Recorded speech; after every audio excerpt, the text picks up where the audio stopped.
Salut, bienvenue dans Travel Talk, le podcast qui vous partage les aventures uniques, intenses et incroyables de jeunes étant partis à l'étranger.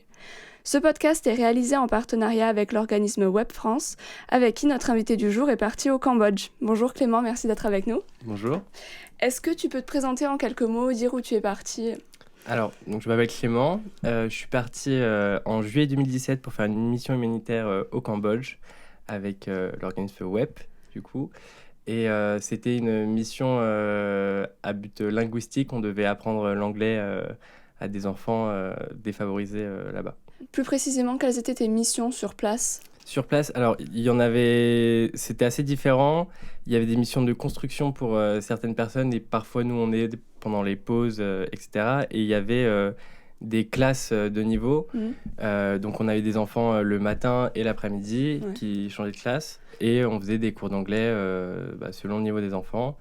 Et le soir, ça c'était un peu plus optionnel, il y avait des adultes qui venaient pour 1 heure d'anglais, 1 heure de discussion avec nous. Pour qu'ils s'améliorent en anglais. Dis-moi tout. Parce qu'en gros, il y avait des enfants de 3 à 14 ans, à peu près, donc répartis par niveau. Et donc, tu avais des petits niveaux avec des classes à 20. Et il y avait 2 à 3 professeurs par classe, parfois. Parce qu'en plus, quand on était beaucoup. Et il y a des petites classes, plus on monte dans les niveaux, plus les classes se resserrent. Et moi, j'avais le level 5 et le matin, j'avais 5 élèves et l'après-midi, 4. Donc, c'était... c'est du cours particulier, ouais, quoi. c'est vraiment du cours particulier. Je leur ai appris des trucs que même moi, je ne savais pas à l'époque. Comment ça ? Comme quoi, par exemple ? Les modos, je leur ai appris des how to, des trucs comme ça. J'étais arrivé à un level, même moi, je me demandais si c'était très utile. mais ils savaient déjà beaucoup de choses et il y avait beaucoup de conversations. Et en fait, c'est réparti sur des classes ouvertes. Donc, en fait, on voit toutes les classes autour de nous, à peu près. C'est quand même des classes atypiques. Il y a un tipi, il y a des lacs qui entre les classes, parfois. Carrément, okay. En fait, l'école a été construite par des volontaires, pour des volontaires, enfin, pour les enfants. Je vois. Donc, ça fonctionne que comme ça. Et pendant qu'on était sur place, sur le terrain d'à côté, ils étaient en train de construire 3 autres classes. Et le système, c'était du coup le matin des élèves, mais à chaque fois on avait des pauses. Et pendant les pauses, on jouait avec les élèves. Et c'est là je pense qu'on préférait, c'est de se rendre compte, de vivre plus avec les jeunes plus que d'être leur prof. Et fun fact aussi, être prof, ça fait changer les idées sur nos profs à nous. Ça, je veux bien le croire. C'est vraiment, c'est là où tu te rends compte que ce soit... un petit chuchotement en classe ou une petite bêtise avec la main ou quoi que ce soit, mais en fait les profs ils voient tout et on s'en rend pas compte, hein, mais vraiment en fait je me suis mis à la place d'un prof et des élèves m'ont insupporté et je me suis dit mais en fait moi je fais pire parfois en classe en France, tu vois. Donc au retour, puisque j'avais encore mon année de terminale en France, au retour c'est là où j'ai eu un immense respect pour mes profs, pas que je l'avais pas avant, mais c'est là où on se rend compte aussi que les enfants, bien qu'ils sont mignons, ils peuvent être insupportables et il faut se remettre en question soi-même, je pense. Le métier de prof, bien que moi je l'ai fait qu'un mois avec des enfants, hein, je pense qu'on ne respecte pas assez nos profs en France. Et tu t'es placé où exactement ? Enfin, où est-ce que tu as fait ta mission ? Alors, c'était à Samraong, c'est à 2 heures au nord de Siem Reap, donc la 2e ville du Cambodge. Et c'était assez... campagnard, disons, et assez reculé dans le monde comparé à l'Occident, on va dire.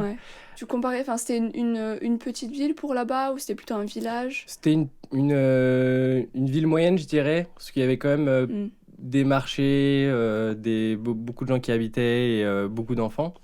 Mais c'était pas la capitale ni la ville touristique, c'était pas du tout touristique.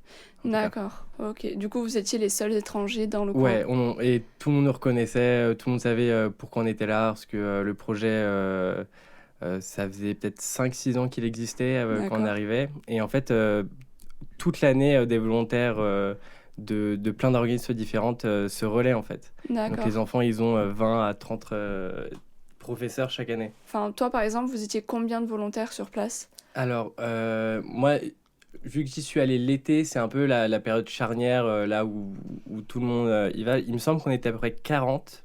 Ah ouais. Je dirais 19 francophones. Ouais. Et on était du coup dans une espèce d'auberge aménagée pour tous les volontaires qui Ouais. se relayaient, quoi.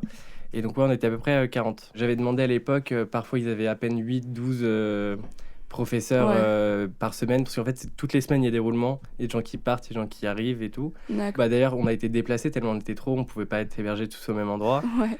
Et du coup, tu travaillais 7 jours sur 7 ou t'avais quand même des jours de repos? On travaille du lundi au vendredi. Tu veux que je te dise nos horaires, Ouais, par vas-y, exemple? pourquoi pas. Donc, il me semble qu'on avait cours de 9h à midi le matin, Ouais. avec une classe, et petite pause d'une heure pour déjeuner, et après de 13h à 16h. Et donc de 16h à 17h, c'est là où il y avait les adultes. Ok. Et après, nous on repartait et on faisait soit on préparait les cours du lendemain, soit on s'amusait avec les autres volontaires. Et le week-end, c'est là où, puisqu'on n'avait rien, et c'était aussi un peu le but du voyage, on visitait à peu près, on a essayé de faire tous les coins du Cambodge, tous les week-ends qu'on avait. D'accord. Et du coup, t'avais combien de week-ends sur place au total? Alors, j'ai eu 4 week-ends sur place, et en fait, la première semaine, c'était une semaine d'intégration ou de Ouais. connaissances. On a fait beaucoup de musées, on voyait des ateliers d'artisanat, Ouais. et ils nous faisaient voir à peu près la ville, la culture, tout ça. Et après, on a eu 3 semaines de teaching, du Ok. coup. Et donc, pendant ces semaines, oui, on s'amusait bien. Ok, cool. Bon, je vois que ça t'a beaucoup plu quand même Ouais. comme expérience. Et tu travailles avec des enfants et est-ce que tu t'es beaucoup attaché à eux pendant ce mois sur place, enfin ces 3 semaines avec eux? Alors oui, parce que déjà ils sont adorables, mais c'est très étrange de s'attacher à des enfants où pour la plupart on ne se comprend pas, tu Ouais, vois, ouais. parce que les tout petits ils parlent pas du tout anglais, nous on parle pas cambodgien. Pendant la semaine on a eu un petit cours de cambodgien, je sais même plus si c'est la langue officielle, mais on s'attache beaucoup à eux, même si on sait qu'on va repartir, et en fait eux aussi ils le savent, et je pense qu'il faut se préparer à ce qu'on part, parce que les personnes les moins préparées, c'est ceux qui subissent un gros choc au retour, parce qu'évidemment ils nous manquent, on passe nos journées avec eux, et Ouais. ils sont adorables, hein. Qu'est-ce qui t'avait appris par rapport à l'attachement des enfants? Quels conseils on t'avait donné avant d'y aller? Alors j'ai pour habitude d'essayer de pas trop me préparer avant un voyage, parce que Ok. j'aime beaucoup être surpris. D'accord. Et donc j'essaie de voir tout sur le moment. Après, sur les enfants, on nous avait quand même prévenu que évidemment on allait les adorer, parce que c'est même pas du busting, en plus quand t'es prof de certains enfants, Ouais. tu les as, c'est un peu tes bébés, tu Ouais, vois. ouais, je vois. Et donc le retour est difficile, mais il faut en sorte que aussi ça se passe bien. On essaie de faire un grand au revoir à la fin, avec des enfants très reconnaissants qui nous offrent des choses. Nous aussi, on essaie de leur offrir du matériel scolaire avec D'accord. l'argent qui nous reste. Ok. C'est assez triste. On y pense à peu près le reste de l'été, même peut-être l'année suivante et tout. Mais c'est vrai qu'au bout d'un moment, Ouais. je pense pas que je me rappelle de tous les prénoms de ceux que j'avais dans ma classe. Et du coup, comment est-ce que tu décrirais ton style de vie sur place? Alors, ça, pour le coup, on n'y était pas trop préparé, Ouais. même si je pense qu'on se le dit, qu'on va quand même dans un des pays assez défavorisés. Ouais. Je m'attendais pas à avoir un mois de nuit pas douloureuse, mais les matelas, c'était pas des bons matelas, même les toilettes, il n'y avait pas de chasse d'eau. On devait Ouais. faire la chasse de nous-mêmes. On faisait nos lessives à la main, ce genre de choses. C'est des choses qui paraissent simples comme ça, mais en fait, qui perturbent le quotidien qu'on a d'habitude. Mais les conditions de vie sont quand même assez bonnes. Il fait chaud là-bas, il y a un bon temps, il fait beau, les pluies sont chaudes aussi. Ouais. Tout c'est agréable, mais le changement de quotidien et le fait d'être dans l'inconfort. C'est Ouais. ça, en fait, c'est vraiment l'inconfort. C'est un mois d'inconfort dont je pense, même si on était préparé, je pense pas qu'on s'imaginait. Et en fait, repartir et récupérer le confort qu'on a sur place en France, c'est là où tu te rends compte qu'en fait, des gens, ils vivent toute leur vie comme ça. Ouais, t'étais vraiment habitué au confort occidental et de revenir un petit peu aux bases, ça fait un peu mal. Des bases. Ils ont bien aménagé la maison des volontaires. Ouais, Et comme je t'ai dit, on a été déplacés parce qu'on était trop. Et en fait, on nous a proposé soit l'hôtel, soit chez un habitant. ouais, Et pour l'expérience, on a fini par choisir l'habitant quand même. ouais. Et c'était, enfin, les toilettes étaient au milieu de la chambre. Hein. C'était. Ah ouais, ouais. Ça, Fallait c'est pas les particulier. boucher, sinon on passait une mauvaise nuit. Mais ouais, de la confort. Après, il y avait quand même on avait des moustiquaires. Je pense que pas tout le monde là-bas n'en a et Ouais. tout, mais on s'y attendait pas, je pense. On s'y attendait pas. D'accord. Tu m'as parlé d'hébergement, mais quelle était la nourriture sur place? Est-ce que c'était un grand changement par rapport à la France aussi? Je dirais pas que j'ai vu beaucoup d'aliments différents d'ici. C'est juste, enfin quoique il y a le fruit du dragon, enfin il y a des spécialités quand même. Ouais, Mais c'est vrai que quand on était hébergé en tout cas, du dimanche soir au vendredi, on mangeait riz et œufs. Et genre matin, d'accord. midi et soir. Et au bout d'un moment, du coup il y a différents assaisonnements pour son riz, mais ça reste du riz 3 fois par jour presque. Ouais, On avait des petits fruits aussi le matin, des choses comme ça, mais c'était vraiment œufs et riz presque à 100%. Et du coup, le week-end, c'est là où on allait se faire des restos dans les grandes villes. d'accord. Pour changer un peu, Ouais, pour ouais. varier. Mais ça va quand même, tu l'as bien vécu On l'a ce bien vécu, rythme. je pense que personne n'a eu de food poisoning Ok. comme on aurait pu s'attendre. Ça reste des aliments sains et pas chers en fait, D'accord. et à produire en grande quantité. Ok. Donc passons à quelques anecdotes sur ton expérience. À ton arrivée, apparemment, il y a eu un petit souci de lit. Du coup, on vous a proposé de dormir à l'hôtel ou chez Ouais. l'habitant. Est-ce que tu peux nous raconter en fait ce qui s'est passé? Alors, ce qui s'est passé, il me semble que c'était à la 3e semaine. C'était vers fin juillet. Je pense qu'il y a eu 15 arrivants d'un coup. Et il me semble que c'était une association, si je me rappelle bien. Une grosse mairie en France, en fait, avait participé. J'ai oublié la ville. On pourrait dire Évry, quelque chose comme ça, mais en Ouais. fait, la mairie d'une grande ville Ouais. avait fait venir 15 volontaires, et du coup, eux, ils n'avaient pas forcément payé, par exemple, parce Ouais. que c'était avec la mairie, tout ça. Ouais. Et donc, les 15 sont arrivés, ce qui faisait, du coup, plus trop de place pour nous, et donc, on a été déplacés. Et donc, on nous a proposé à l'hôtel, où on avait déjà dormi une nuit, et donc, c'était air conditioning, enfin, il faisait frais, il n'y avait pas de Ouais. problème de moustiquaire, on avait des bons lits et tout. Et ou alors chez l'habitant où on dormait à 4 avec les toilettes au milieu. Ouais. Et le choix était quand même difficile parce que on devait y passer une semaine en tout. Donc c'est pas une nuit, on se dit Ouais. on fait avec. Et au final, oui, j'ai un ami qui m'a convaincu, qui m'a fait on n'est pas là pour se reposer entre guillemets ou dormir au frais, on est là pour vivre une aventure et Ouais. donc on a choisi l'habitant. Et c'était une expérience. C'est une expérience. Ok. Tu m'avais donné aussi une autre anecdote qui était celle d'une expérience dans un bar où tu devais jouer au puissance 4 et si tu gagnais, tu pouvais gagner un joint. Alors, Qu'est-ce je ne qui... sais pas si je suis habilité à parler de ce sujet. Écoute, Euh, on va l'enregistrer, on sait jamais. oui, non, c'était donc dans la ville un peu festive qui s'appelle Siem Reap. On était à 2 heures de voiture de cette ville. Ouais. C'est là où il y a Angkor Wat. Par exemple, ça vous dit Ouais, quelque chose, ouais, une des ouais. merveilles du monde Ouais, exceptionnelle. bien sûr. Allez le voir. On avait trouvé un petit bar où les barman nous proposaient de faire un puissance 4. Et en fait, l'idée c'était si on les battait, ils nous offraient un joint. Ouais. Et s'ils nous battaient, on payait le joint, mais on le partageait avec eux. Ok, donc c'était quand même, tu gagnais dans tous les cas un peu, non? Ouais, il y avait ça, il y avait un peu de ça quand même. Ne fumez pas, c'est pas bon pour la santé.